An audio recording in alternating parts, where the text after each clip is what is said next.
Hello, everybody. I am Dan Prosser. My co-host, as ever, is Andrew Frankel. Hello, Andrew. Now, we're recording this on the Monday morning after Le Mans.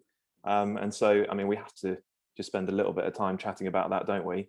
We're also going to put Andrew's Le Mans knowledge to the test. We'll come back to that momentarily. But later on as well, we're also going to be talking about car interiors, not something we really discuss very much on this podcast, but it's, I don't know, an interesting and important topic when you're assessing a car. So Andrew, Le Mans, we both watched reasonable amounts of it this year. Probably won't remember a great deal of it. What do you reckon?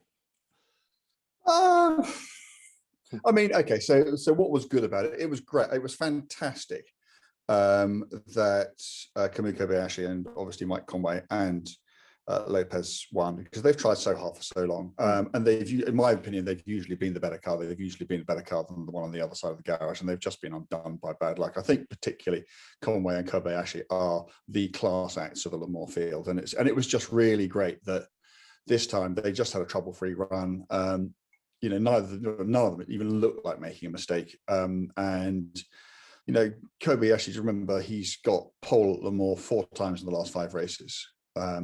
Conway is the fastest, most consistent guy out there. They absolutely deserve to win the race. So I was terribly pleased that finally happened. LMP2, because it's a one-make race series, always has some excitement, and this year was no exception. And I felt very sorry for Louis Delatraz and Robert Kubica and whoever else was in the car when it died with. I think it died with like 2 minutes to go from a really comfortable lead in P2, but that didn't just come through. It had just come through the Dunlop Bridge, hadn't it, on the last lap? Yeah, ground to a halt. Yeah, so it had less than a lap to go. But then there was this sort of like mad dash for the line, it was won by 3/4 of a second. I don't know if you saw the flag marshal and very nearly getting taken out, but I suspect that's the last time. Pretty much what is the last bit of tradition at Le Mans goes out the window, because I can't see him standing there next year. No, not when there's still a race to be won or lost. No, it's madness. No. It is madness, but it's also, it is just part of the charm of that race. And we say it's madness now from our 2021 perspective, but throughout the vast history of motor racing, major motor races have been won. The victory has been signaled by a man with a checkered flag waving it, and it's I like the sort of charm, and I know that he probably shouldn't have been standing quite in the middle of the track. I suspect the problem was more not with the fact that he was waving a flag, but where he was waving it from, which probably wasn't great. But the issue for me was that there was still a tight battle in the P2 field. Yes, there was, and the leaders, as they always do, just cruise over the line, don't they, to get that photo finish? Yeah, but behind. There's absolute mayhem going on. Yeah. But other than that, GT categories A, of course, I had both of those, pretty much under control for the duration of the race. And up the front, I said in the Instagram post today, 5 cars started in the new hypercar category. And usually if you get a new category in motor racing, there's all sorts of mechanical mayhem and carnage because people haven't optimized their cars and done their durability. And at this time, 5 cars started P1, 2, 3, 4, and 5, and they ended P1, 2, 3, 4, and 5 in exactly the same order they started. And I just think, what's exciting about that? Yeah. The 2 Toyotas were always going to run and hide. Whatever anybody else said about, the Alpines have got a real chance. I mean, I understand that people wishing to big up the race and making it appear that there is some kind of competition. Saying that, but frankly, there never was, particularly because of the advantage, not necessarily the pace advantage, but the advantage that Toyota is able to eke out over the course of a race. And so I think the Toyotas were probably cruising. Alpine knew perfectly well they couldn't catch the Toyotas, and they probably realized they had the legs on the Glickenhauses. So they were probably thinking, well, we're going to get on the podium, which is a fantastic result for them. Yeah. And that they were very pleased with that. And the 2 Glickenhauses were obviously going, God, if we can get these things to the end, that would be a fantastic result for us, which it was. So in many ways, it was for the top 5 teams. So for both Toyotas, the Alpine and for the Glickenhauses, they have all reason to be, individually very pleased with what they did. It just wasn't a spectacle. It just wasn't an exciting motor race, which is a shame. There's just not enough sufficiently hot competition at the front. Obviously when, Audi and Porsche and Ferrari and all that mob are, in there too, Toyota's going to have to, put its finger out and, God, I mix my metaphors terribly now, but, put the pedal to the metal and all that. But, and this is what happens when you get a period of just total domination. The people at the front, they may not appear to be winning the race by huge margins, but that's because they choose not to, because why would you push your cars harder than you need to? So you establish a comfortable gap, and then you just kind of wander around, which is what happened. So I think there's an awful thing. I wasn't sad I wasn't there. That says a lot. Can I do a big shout out? One thing I really did enjoy, our mate Jethro doing the in the pits, asking racing drivers proper questions rather than the usual sort of dumbed down.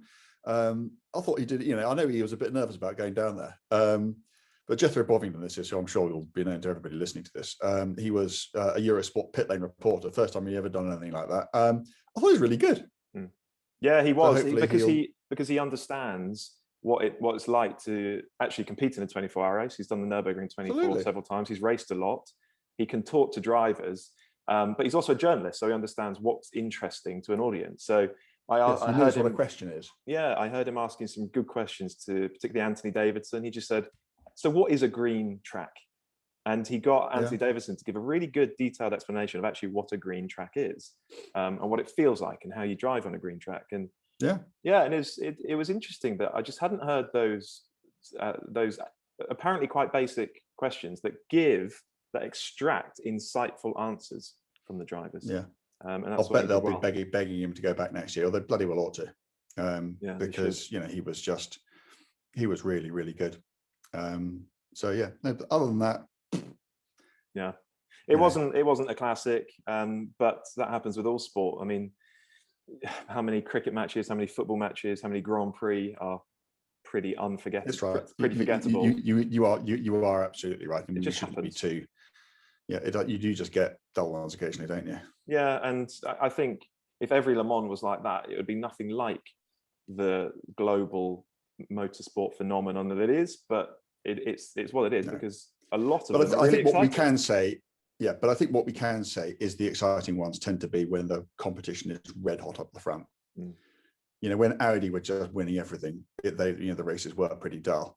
But in those years when you had Audi and you had Porsche and you had Nissan and you had Mercedes, you had Pena and you just had endless guys, then that's when the good races come, and that is coming. It's a couple of years' time.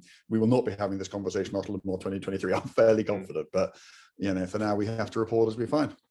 By the way, I just want to mention Jose Maria Lopez, one of the Toyota drivers who won. Actually, I don't think he gets the recognition he deserves, because I remember a few years ago when he was unbeatable in the World Touring Car Championship. Unbeatable. Triple world champion, wasn't it? No one could get near him. And he was one of the Citroen drivers, along with, is it Ivan Muller and certainly Sebastian Loeb? I think it was Muller. Maybe I've got that wrong, but good competition, and he just destroyed everyone. Now he's a WEC champion, isn't he? And he's a Le Mans winner. So, I mean, that is we had our conversation recently, didn't we, about sort of multifaceted drivers competing across disciplines. Neither of us remembered to mention him, but he certainly stands up there with the best of recent times, I'd say. And only the second Argentine driver to win Le Mans, the first being Gonzalez. Very good. Yeah, because Fangio never won it, did he? No, everybody thinks he did, but he doesn't. No, he would have won it in 55 without any question, but he didn't. Yeah. Okay. Right. Do we need to take off? Let's just talk about the GTE competition. So Ferrari won both classes. Yeah. And as ever, I still don't really know what that means. Okay. Aston Martin won both classes last year. Ferrari came back and won both classes this year. Is it because their engineers have done the best development work? Is it because their drivers? Bop. Is it, or does it have something to do with the word bop? I don't know. I don't particularly know what size of achievement that is. Maybe it's enormous. maybe it's not. Ferrari were quite unhappy with the way they got bopped this year because Hello. they lost. Yeah, well, after quali. Oh no, it was in the middle of quali. It was like 2 minutes before a session. That's right. Or one of the practice sessions, and they lost half the session because they had to adapt the cars. What did they say? I think they had to reduce the size of the fuel tank, and they lost some horsepower, whatever. But maybe the ACO realised they had a massive advantage and just wanted to peg them back and didn't do it quite enough. I mean, I think there is a real danger in those categories, because if you look at the way that they play out, it does seem to be, no, I'm not saying it seems to be, I think the impression can sometimes be given that it's the ACO going, well, it's your turn now, and it's your turn now, and it's your turn now. I'm not saying for a second that is the case. I'm saying that is the impression you would be forgiven for receiving, which makes you wonder, is this, therefore just a marketing exercise, or are we actually watching a proper motor race? And I think actually, and this is something that, I could talk about at length, I just think that entire race is over-regulated. I think the regulations themselves make it too easy for cars to get around for 24 hours. But I also think the way the ACO polices the race is just much too heavy-handed. There are so many, I'm not saying that, you anyway, obviously, compromise the safety, particularly of track marshals and people rebuilding tyre barriers and that sort of thing. But there are so many slow lanes, and there's so many yellow flags, and there's so many, Eduardo de Freitas, just always on the telephone like Big Brother saying, you must do this, you must do that. And, I just think, just let them race, let them get on with it. And, I just think it's over-regulated. And I think that in their understandable and at many times, commendable efforts to make sure that this is a race with as little risk as possible, they're compromising the very thing that it's there for, which is to be the world's greatest motor race. And I think they need to be careful about that.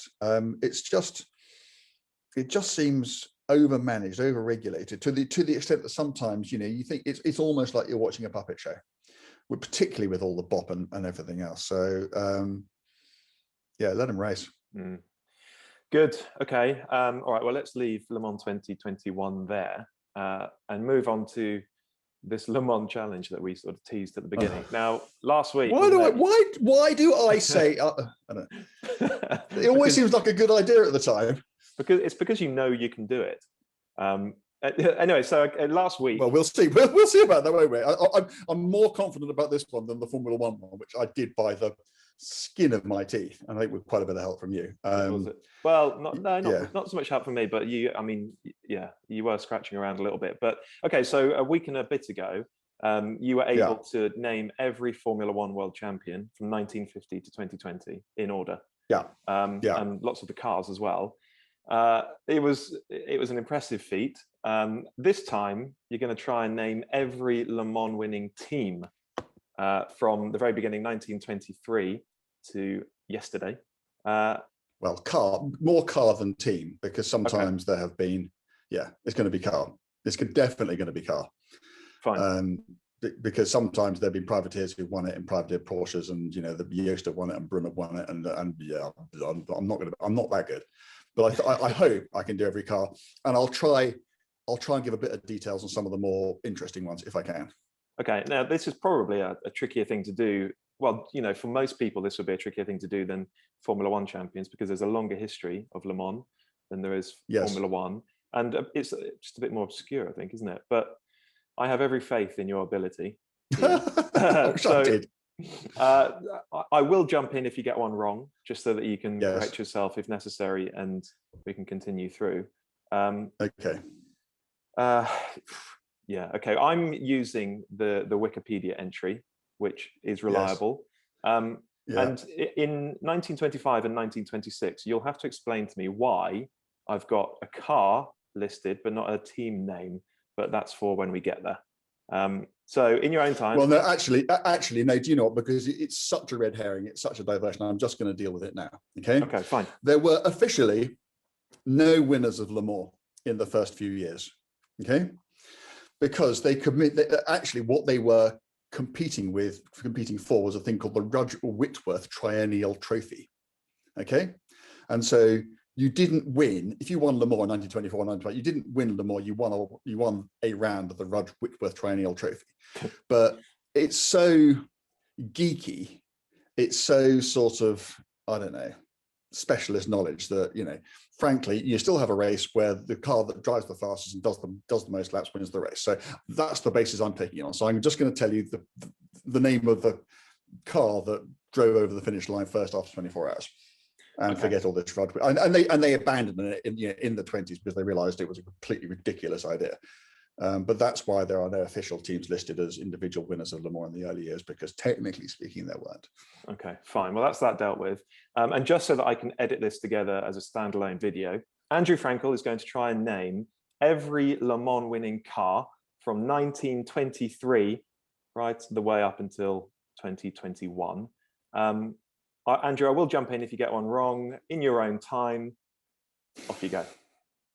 Okay, so we start in 1923, the first ever Le Mans, which was won by a Chenard et Walker. I don't know whether the pronunciation of that is right, but it's good enough for me. 1924, first Bentley win. Wasn't a works team, but it was works prepared. John Duff, Frank Clement driving that car. 1925, 1926 were won by a French brand called Lorraine Dietrich. 1927, to this day, there has never been a greater winning margin than the margin won by Bentley over a Salmson in 1927. 1928, Bentley again, Wolf Bonato, Bernard Rubin won the race with the cracked chassis that had pulled all the water out. So they basically had an air-cooled Bentley when they came over the line. No water in the radiator at all, but and it expired almost immediately after, but they did that.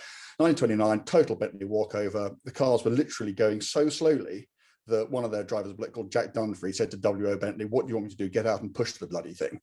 1930, Bentley's last, great battle between the Bentley team and Rudolf Caracciolo's SSK Mercedes. 1931, Earl Howe and Tim Birkin again in the first of a few Alfa Romeo victories. So it goes Alfa 31, 32, 33, 34.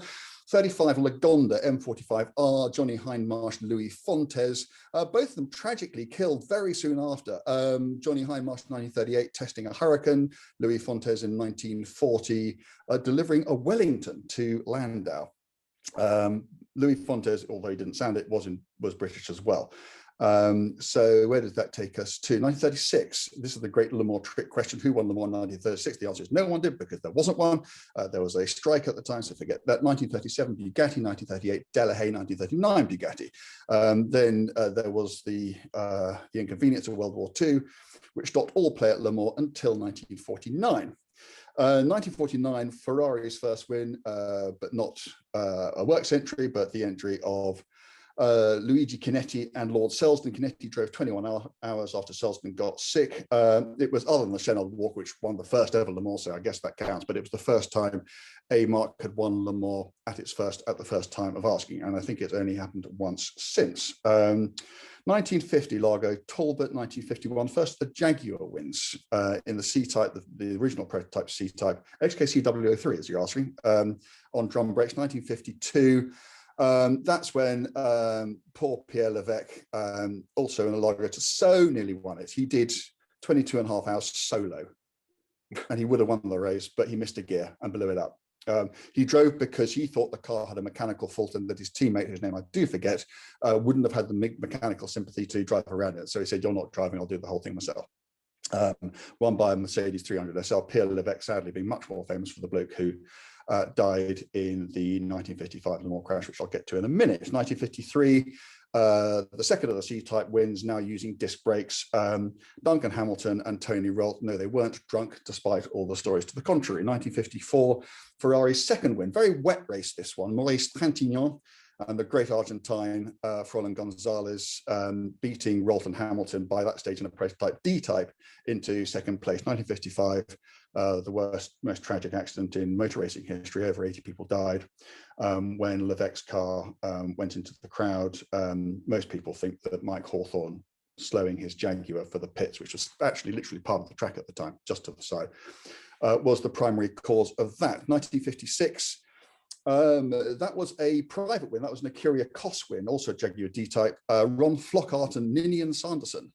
1957, Flockhart again in another Acuria Cos D-Type, but this time driving with either the driver, Bueb. 1958, Ferrari, Testarossa. 1959, Carroll Shelby, Rolls-Royce, Salvadori, Aston Martin, DBR1. Aston Martin winning Le Mans for the first time in 10 attempts under John Wyer. won the World Sports Car Championship that year too, still to this day, easily Aston Martin's greatest era of competition success. Then we go into the Ferrari era. 1960, 61, 62, 63, 64, all works Ferrari wins. 1965 was a private Ferrari win, the North American racing team entry of Jochen Rindt and Maston Gregory. That was the one which Ferrari didn't want them to win because they had the wrong tires on it, and he wanted the Belgian car, which was on the right tires, which was coming second, and he went to, funny enough, Luigi Chinetti and told him to slow his cars down to let the Belgian car through it, and Chinetti told him what to do with that idea. Obviously 64, 65 should have been the years that for the Ford GT40 swept all before them, but they, how can I put this, screwed up both times. 64 understandable because they knew, 65 they should have won but didn't. And then we do enter the Ford era, 66, 67, 68, 69, GT40, GT40, GT40, GT40.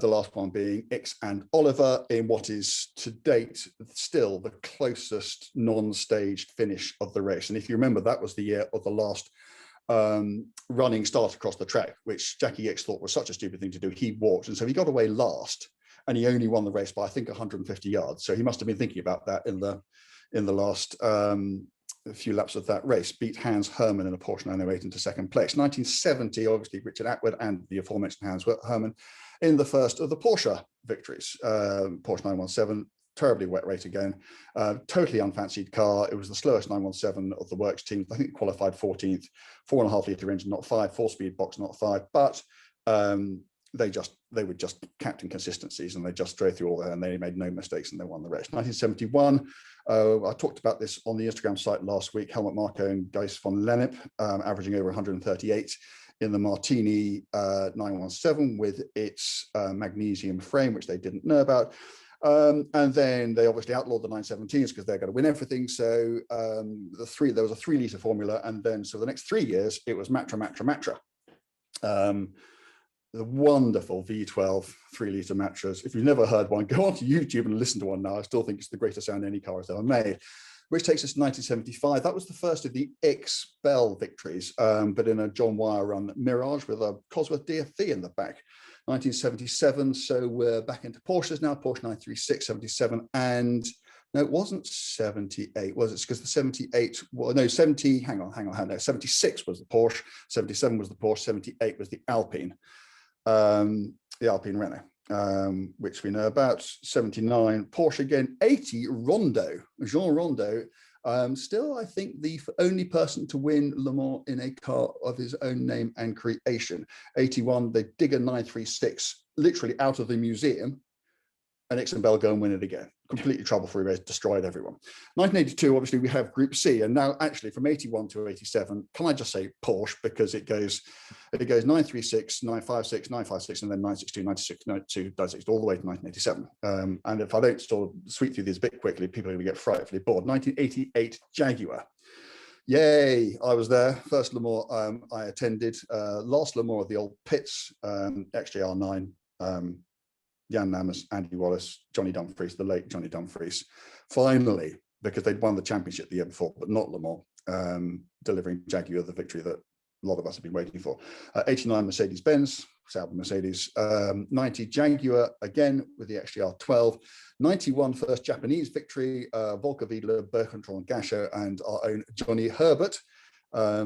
Fascinating race, not nearly enough time to go into what happened, which allowed them to win, but yeah, really interesting race. 30 years ago now, blimey.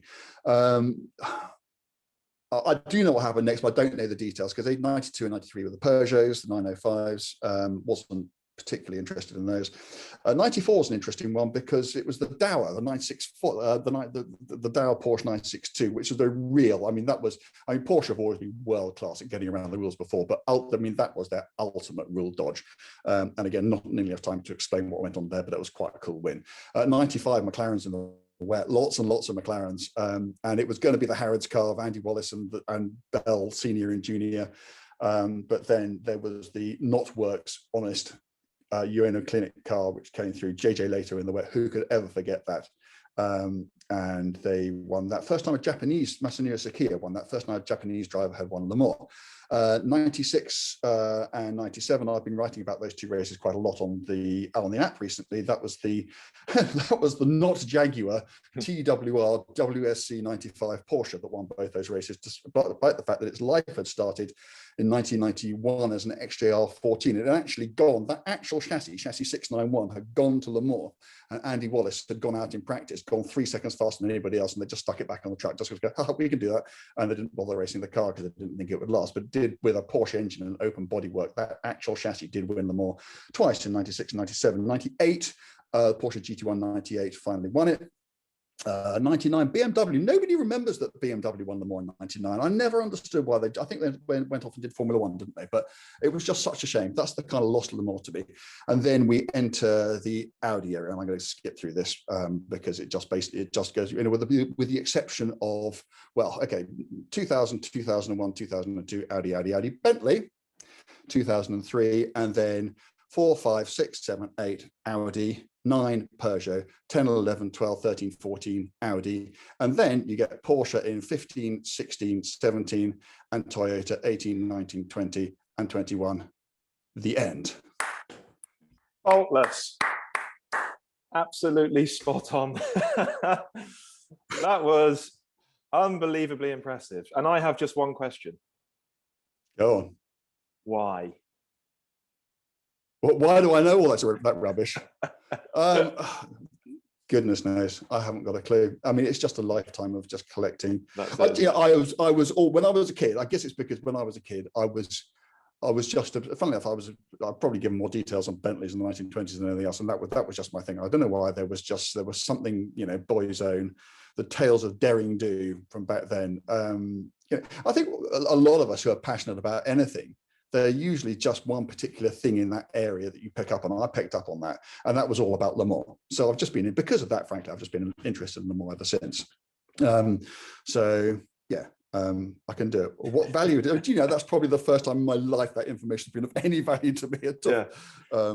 But it's actually quite nice, cathartic to get it out of your system. That's really good. There you go. That was really impressive. All off the top of your head. I mean, that is a staggering feat, actually. It's not the most useful information, but it was fun. We found a use for it at least. It's total rubbish, but anyway. I wouldn't back myself to be able to do that, even if I had a day to revise. Yeah, but wow. You're half my age, mate, and nothing like as sad as me. So there you go. Okay, well there you go. Well done. You absolutely nailed that. Okay, well, let's leave Le Mans behind then. It looks like you might. Thank you. I'm probably done for another year now.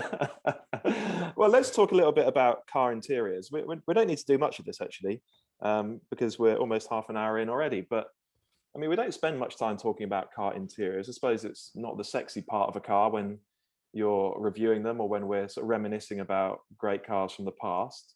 And yet, it's the bit that you spend all your time in. I mean, how long do you actually spend looking at the exterior of your car? The few seconds as you walk up to it, maybe when you wash it, or if you park in a car park and sit at a table, But also, you don't interact with the exterior, well, unless you're strange. You don't interact with the exterior of your car, do you? You just look at it. Whereas the interior of your car, frankly, you have to. That's where all the noise comes from. You never hear your car when you're outside it, so that's where the noise comes in. You're touching everything. You're obviously looking at everything all the time. You're smelling it too because it smells, all your senses. Well, you probably don't lick it, do you? But, well, I hope you don't. But other than that, and yet people say, oh, that's a great looking car. And when they say that, what they actually mean is that car's got a great looking exterior. It's strange, isn't it? Interiors are so much more important. Well, I bet there are interior designers of cars out there who feel like their work goes a bit unnoticed. So here you go, we're giving you a bit of love this time. So what do we mean then by good car interior design? What are the fundamentals? I'm going to propose right at the top of the list, it's the seating position. Correct, 100%. Yeah. And it's different. A good seating position changes enormously depending on the type of car in question, doesn't it? Yeah. So who does it well then? Let's think about sort of different categories. I think the standout one for me in the sort of supercar world has always been McLaren, or for the last decade or so, it's been McLaren. Yeah, but you're talking about, to me, the seating position is one thing, but it's the seating position and the way the glass house is arranged around the seating position, because that is the thing that McLaren do better than anybody, the visibility. Yeah. And you do have this, it seems so basic to think, well, you should be sitting in the car and the steering wheel should be in front of you and the pedals should be where your feet naturally fall. So often they're not. It's actually a lot better now than it used to be when they didn't make symmetrical cars. So particularly if you are driving a car that had been designed, in a left-hand drive market, and they just haven't bothered to make the car symmetrical, and so you get these huge pedal offsets. And so sometimes you could be sitting in a car, old E-Class Mercedes a few years ago, you wouldn't believe how bad they were. You'd be sitting there and the seat would be slightly on, diagonal like this, and the steering would be over there, and the pedals would be somewhere else, and your body would not be aligned when you're driving the car. And over long distances, you really feel that stuff. So, you need to be aligned. You need a decent amount of particularly reach from me on the steering wheel. I'm not too bothered about rake, or it's less important to me.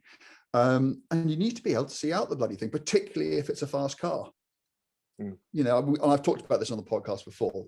If you tell me the extremes to me are something like any McLaren, but let's say a 720S and a Lamborghini Aventador, I would be so much faster point to point in the McLaren, just because I can see where I'm going. It is as simple as that. You're not looking at this little letterbox, which might look really, really cool from the outside, but on the inside, it's a pain because you can't see where you're going. And with cars like that, which are so fast and so big and wide, if they don't give you confidence, you can't enjoy them. You certainly can't drive them fast. And where does that confidence come from? It comes from being able to position the car on the road. And where does that come from? It comes from being able to see out the bloody thing so you know where you are. And that's why actually mid-engine cars often have a big advantage over front-engine cars, because you're not trying to peer over a high scuttle and a tall V12 engine in front of you. So that scuttle is much lower, and your visibility, you see so much more of the road right in front of you. You do. McLaren's a good examples, but I think one of the best for visibility right in front of you is an original Honda NSX. I remember thinking, I can almost see the stones in the road going underneath the front tires. And that just gives you such an innate sense of the road in front of you and what you're driving onto. And it's incredible what a difference it makes. But that's not a coincidence. So the fact that McLarens today have great visibility stems actually directly from the Honda NSX, because when Gordon Murray was doing the McLaren F1, the car he actually spent more time looking at than any other. It wasn't Bugattis or actually 220s or F40s. It was the Honda NSX. Gordon Murray had one as a daily driver. And that's where that principle came from. And Gordon Murray was, as you know, obsessed with the idea of not just building the world's fastest car, but the world's fastest, most usable car. And that was a philosophy which the modern McLaren automotive took over unchanged from the McLaren F1. And that came from the NSX. The other thing I like about McLarens is their reclined seating position with feet quite high, legs outstretched, the steering wheel coming all the way to greet you. It's in the P1, it's at its best, I think. But those cars also tend to have good seats. Okay, that's clearly an important part of a good seating position. And Lamborghinis, certainly some of the recent ones, have had terrible seats. Early Hurricane seats are the worst seats I can remember sitting in a modern car. Do you mean the buckets, the fixed buckets? Yeah. And I can remember driving one from here. So I'm in the Welsh borders here, and I can remember driving one from here to Brighton. So it's about 250 miles. And frankly, there's not a car in the world I wouldn't have preferred to drive home. It's just they did get better after that. It's just amazing that they ever allowed that seat out into production, isn't it? I can't begin to understand. Given that this is a Volkswagen-owned company, you would have thought that because they all have to go through all the Volkswagen approval processes, and you would have thought, wouldn't you, that they would someone had gone, actually, guys, this is really bad, but apparently not. I'll tell you what I do like, and it's so rare you get in the car, but I think the Ferrari had it, is a fixed seat. So you get in the car and the seat's where the seat is. Car doesn't move at all. And then the pedals and the wheel come to you. And I just love that idea. I mean, from a car design point of view, it's great because, what it means is, you could easily have, 100, with two passengers, you could easily have 160, 180 kilos of mass right in the middle of the car. And why would you let that mass migrate around the cabin? Why do you sometimes have it here, sometimes that, fix it and then let the car come to you? I love that. So yeah, movable pedal boxes. Maserati Bora did that 50 years ago. So yeah, I love that. It just feels quite serious, doesn't it? Yeah. Okay, so clearly visibility is important, a good seating position and a good seat. Yeah. What else are we looking for in a good cabin? I mean, obviously it totally depends on the type of car we're talking about. It does, but ergonomics are ergonomics. Yeah. And yeah. This is what I don't know. I've been really curmudgeon this morning for some reason, but this is what I increasingly get frustrated about with modern car design, because I'm not anti TFT screens. I actually think they're fantastic. I love those screens, but what has happened and what is happening now, and what I'm afraid will continue to happen, is that in the alleged interest of decluttering cabins and creating beautiful cabins, buttons are going to go and everything's going to be on these screens. So you'll have these beautiful interiors, all these wonderful wall-to-wall screens and everything, but actually they're horrible to use, or they can be horrible to use. The classic example is the most recent, Volkswagen architecture for the Golf, where it's just, and actually I genuinely think it's a safety thing, because you spend so much time doing this, trying to find the right thing, trying to find the right menu, trying to find the right sub-menu. And it's frustrating, and it takes your eyes off the road. And the amount of times, this will give a bit of insight into the kind of person I am when I'm on my own car, I find myself shouting at a car, just give me a bloody button. Particularly if you're on a bumpy road in a car with stiff suspension and you're bouncing about in the seat, and your finger's doing this while you're trying to jab the right button. You need to be able to brace yourself against something, don't you? Just to be able to hit the right button. Yeah.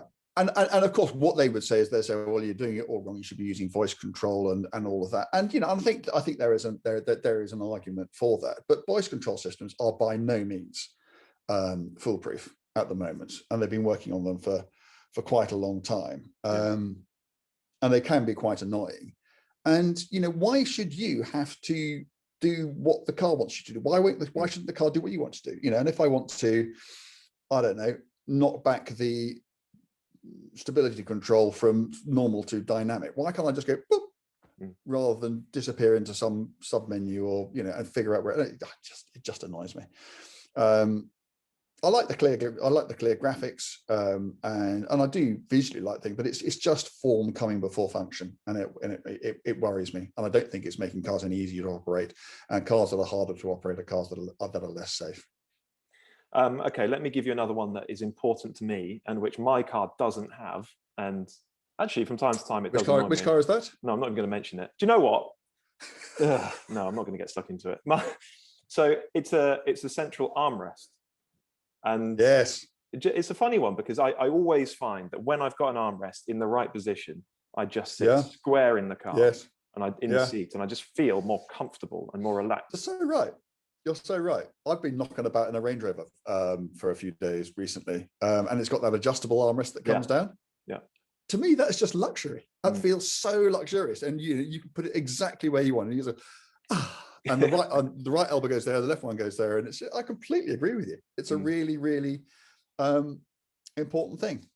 On a very long journey, if I don't have one in my car or any other car that doesn't have a central armrest, I get a bit lost. I'm like, what do I do with my left arm? And after a while, I can't stop thinking about it, and it just becomes really irritating. Okay, I'll give you one. Steering wheels. I can't believe how difficult some manufacturers still find it to produce a decent steering. This is the primary interface between man and machine. There aren't many ways of doing it right, but you still get steering wheels of the wrong size, often the wrong shape. They have the rims are either too fat or too thin. The amount of squish, those BMW M Sport steering wheels, where you think it's basically sort of disappear into them, and whatever little feels come back up the rack is gone by the time you think, it's just, and also, sporty cars always have a really small steering wheel, so you really can't drive them at all. I mean, again, it's McLaren and Porsche, aren't they? They have steering wheels which don't have any clutter on them. They're quite big, they're quite low geared, they have perfect size rims, perfect diameters, and you just think it's so simple. Why can't they all do that? And you have these ones with, I don't know. Yeah, it really, because it is the one thing the law requires you to be in contact with for the entire time you're driving the car. You'd think it's the one thing they'd spend most time getting right, but they don't. We won't talk about flat bottoms. What about, though, interior quality, material quality, fit and finish, build? Does that stuff really matter to you? Again, it sort of depends on the car in question, doesn't it? But can bad materials and bad builds ruin a car for you? It depends so much on the car. It really does depend. Certain cars, it's all about priorities, isn't it? I mean, I would hate to think that, that Caterham were compromising their dynamic ability because they've only got so much money to spend, and they've decided to spend on making the interior plush. I mean, that would just be ridiculous. But at the other end of it, if you get into, I don't know, a Continental GT or any of those sorts of cars, you want it to be more than just high quality. It's not that you just don't want any hard plastics, scratchy stuff in there. You actually want there to be a real sense of occasion. You want it to be almost be a home from home. You want to find it, in the long-term car park at the end of a, hard-working trip abroad, and you get in the car and you actually think, I may be 3 hours from home, but I'm kind of home already.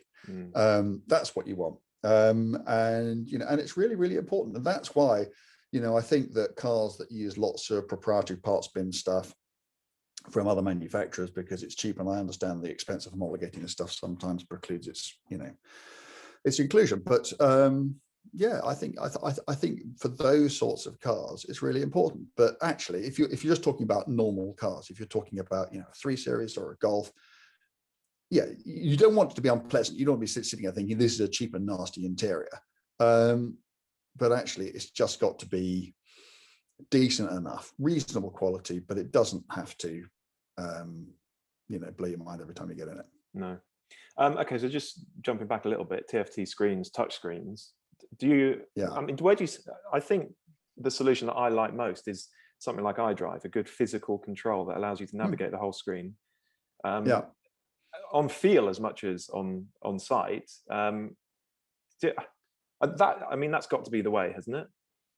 Yeah, but even that's going. You look at Mercedes-Benz; they had Mercedes, their old command system. They had that wheel, which was fantastic because it worked exactly like that. That's gone now. They've just got a pad, which you've got to do this with your fingers and do this with and do and a lot of this may say more about me than it does about the cars I'm talking about.